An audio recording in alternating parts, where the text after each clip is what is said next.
না কথা বলা যাবে না, একটু প্লিজ চুপ করে শুনি আমরা। যেদিন বাংলাদেশে কবি নজরুলকে নিয়ে আসা হলো তার আগের 1 মাস এবং যেদিন ইনি বাংলাদেশে এলেন তারপরের 1 মাস জীবন পর্যন্ত দেখেন তো নজরুলের, আর কিছু লাগবে না। যৌক্তিকতা প্রমাণের জন্য এটাই যথেষ্ট। আপনারা যারা আগ্রহী নজরুলের, দয়া করে ভারতে তার শেষ 1 মাস এবং বাংলাদেশে জাতির পিতা নিয়ে আসার পরের 1 মাস তার জীবন যাপন, তার দৈনন্দিন ঘটনাপুঞ্জি, তার ক্যালেন্ডারটা দেখেন তো, আর কিছু বলতে হবে না। সেই 28 নম্বর ধানমন্ডি কবি ভবন, রাজকীয় বেশি নজরুল, সেলুট পাচ্ছেন, বাঁশি পাচ্ছেন, সালামি পাচ্ছেন, রাজহাট বিরাট রাজার মতো সম্মান। আর ভারতে একটা কোটরিতে বন্ধু, শ্বাস ফেলার জায়গা নেই। জয়নাল সাহেব একটু শুনেন আমাকে। পুরিন্দা শিশি দিয়ে চিকিৎসা হয়েছে নজরুলের। ঠিক যে মানুষটাকে এলবার্ট হলে পুরো বাঙালি জাতির পক্ষ থেকে সংবর্ধনা দেওয়া হলো, একটা বাচ্চা ছেলেকে মোটর গেট করে সোনার কলম উপহার দিয়ে জাতির অভিভাবকেরা বসে যাকে স্বীকার করে নিল বাঙালির জাতির জীবনে বসন্ত এনেছে, তুমি আমাদের জাতীয় কবি, বাঙালির জাতীয় কবি। সেই মানুষটা যখন অসুস্থ হলো, প্রথম 8-10 বছর কি চিকিৎসা হয়েছে আপনারা দেখেন। পুরিন্দা শিশি হোমিওপ্যাথি, যার নাই কোনো, সরি আমি কোনো পেশাকে ইয়ে করছি না, যার নাই কোনো বুদ্ধি ছাড়া হোমিওপ্যাথি বলে আর কি, এই চিকিৎসা হয়েছে। এমনই যদি অবহেলার পাত্র নজরুল হতেন তাহলে কেন আপনারা আলবার্ট হল বাড়া করলেন, কেন সোনার কলম দিলেন, কেন মোটর গেট শোভাযাত্রা করলেন? আর নেতাজি সুভাষ বসু, আচার্য প্রফুল্ল চন্দ্র রায়, বিপিন চন্দ্র পাল, এস ওয়াজেদ আলী সব পণ্ডিতরা কেন একত্রে হইয়া তাকে জাতীয় সম্বর্ধনা কেন দিলেন?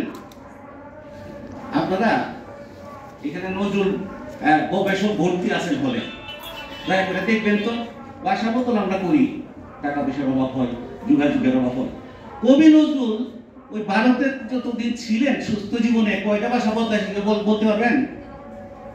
কেন এত ভাষা বদল তাকে করতে হয়েছে? আমি কোনো প্রশ্ন করব না,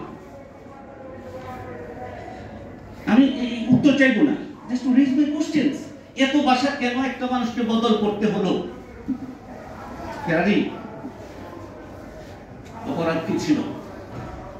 নিয়ে আসা হলো বাংলাদেশে। আপনারা অনেকে বলেন ওই শহীদে কালকে দিবেন গীত হয়ে সকাল থেকে, ওরে বাবা খেলা কি নজরুল প্রেমে জায়গা পাবেন নাকি ওখানে নজরুলের কবরে, ওখানে নিয়ে আসছে কিছু হলেই আমরা সবাই বলি শুধু একটা গানের জন্য এখানে শুয়ে আছে মসজিদের পাশে। ঠিক আছে, মসজিদের পাশে কবর দিও ভাই, মসজিদের পাশে শুয়ে আছে, কিন্তু আমরা কি কেউ খেয়াল করি কেন আসানসোলে না শুয়ে বাংলাদেশে শুয়ে আছে?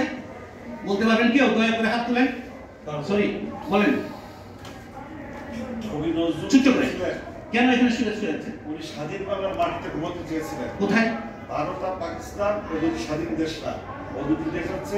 তাকে উদ্ধৃত করেন প্লিজ, তাকে উদ্ধৃত করেন। বাংলাদেশ তো স্বাধীন করেছে বাঙালিরা যুদ্ধ করে, এই বাংলার মাটি তো স্বাধীন মাটি। বসেন, মাটিতে কবি নজরুল ঘুমাতে চেয়েছিলেন। বসেন। তাই জাতির জন্য তাকে বাংলায় সমাহিত করেছে। এটা কেমনে বুঝলেন যে মাটিতে ঘুমাতে চেয়েছিলেন? উনি বলেছিলেন যে আমি বাংলার স্বাধীন মাটিতে ঘুমাতে চাই। কোথায় বলেছেন? ভারত রাখাকালীন সময়ে। কোন লেখায়? রাইট, আসলে কিছুটা বলেছেন, থ্যাংক ইউ। একজন অন্তত কিছুটা বলতে পেরেছেন। লেট মি কোট নজরুল, আমরা নজরুলে যাই। বাংলাদেশ মম চির মনোহর, চির মনোরম, চির মধুর, আছে না? শেষে বলছে এই মায়েরই বুকে, মানে বাংলাদেশ, এই মায়েরই বুকে হেসে খেলে সুখে ঘুমাবো অবশেষে নিদ্রা তো। তাহলে জীবন শেষে তিনি বাংলাদেশে। থ্যাংক ইউ ভেরি মাচ, আপনি কিছুটা বলতে পেরেছেন। তাহলে আমরা নজরুল বাংলাদেশের মাটিতে ঘুমাতে চেয়েছিলেন, তার নিজের লেখা আছে। এবার আসুন বাঙালির বাংলা, বাঙালির বাংলা এই প্রবন্ধে